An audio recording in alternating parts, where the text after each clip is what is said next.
Kemudian ada pertanyaan, apakah melekat itu hanya tentang uang, pacar, cinta, atau duniawi, keinginan, atau apapun? Jawabannya tidak. Karena melekat itu adalah tentang apa yang kamu pegang secara utuh, apa yang kamu genggam dengan erat, yang membuat kamu terus memberi, tanpa bisa kamu menerima. Misalnya, kamu melekat dengan orang tua kamu ngebiayain dia mati-matian. Kamu melekat dengan anak kamu kasih apa yang terbaik. Kamu melekat dengan pacar kamu melekat dengan pekerjaan kamu, sampai kamu lupa mencintai diri kamu sendiri. Kamu melekat dengan suami kamu berpikir, kalau tanpa suami kamu nggak bisa hidup. Itu yang membuat seseorang berat melewatkan spiritual awakening, karena melepaskan kemelekatan itu. Lebih berat mana? Melekat dengan uang atau melekat dengan keluarga sendiri? Jawabannya adalah keluarga sendiri. Karena ketika kamu melekat dengan uang, itu hanya antara kamu dan diri kamu sendiri.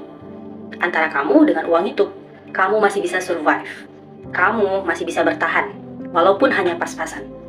Tapi ketika kamu melekat dengan keluarga kamu, siapapun yang ada di dalam keluarga itu, kamu gak siap melepaskan. Karena kamu merasa melepaskan kemelekatan itu sama dengan kamu mengakhiri hubungan kalian. Sama dengan kamu mengakhiri hubungan silaturahmi. Sama dengan kamu meninggalkan keluarga kamu. Padahal itu enggak. Kamu menciptakan batasan. Kamu mengutamakan diri kamu. Tapi banyak orang di luar sana yang tidak berani melepaskan kemelekatan itu. Karena mereka berpikir, mereka akan jadi anak yang durhaka. Mereka akan jadi anak yang tidak tahu balas budi.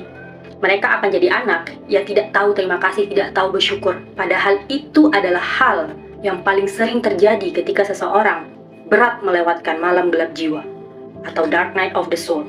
Karena fakta itu sudah ada di depan mata, tapi mereka tidak berani menghadapi. Mereka tidak berani menetapkan boundaries, mereka tidak berani mengutamakan diri mereka. Makanya terkadang ada beberapa orang atau ada beberapa hal yang memang harus dijauhkan. Entah kamu yang dipindahkan ke tempat lain atau mereka yang dijauhkan dari kamu, supaya kamu bisa melihat dengan lebih jelas. Kalau selama ini kamu sudah terlalu banyak memberi, kalau selama ini kamu berada di dalam survival mode karena kamu tidak pernah mengutamakan diri kamu, karena kamu merasa mereka adalah tanggung jawab kamu, karena kamu merasa kalau bukan kamu siapa lagi, karena kamu merasa kalau aku nggak ngelakuin ini, aku akan jadi anak durhaka. Banyak orang yang nggak pernah berani melangkah keluar dari rumahnya, banyak orang yang tidak berani memutus luka, karma, ataupun trauma itu. Banyak orang yang terjebak selama bertahun-tahun, berulang-ulang kali dengan pola yang sama, berulang-ulang kali dengan hal yang itu-itu aja, karena mereka nggak berani mengambil keputusan yang besar, karena mereka nggak berani mengambil langkah yang besar. Mereka nggak berani keluar dari pola itu, karena spiritual awakening ini hanya tentang kamu berani menjadi yang berbeda, atau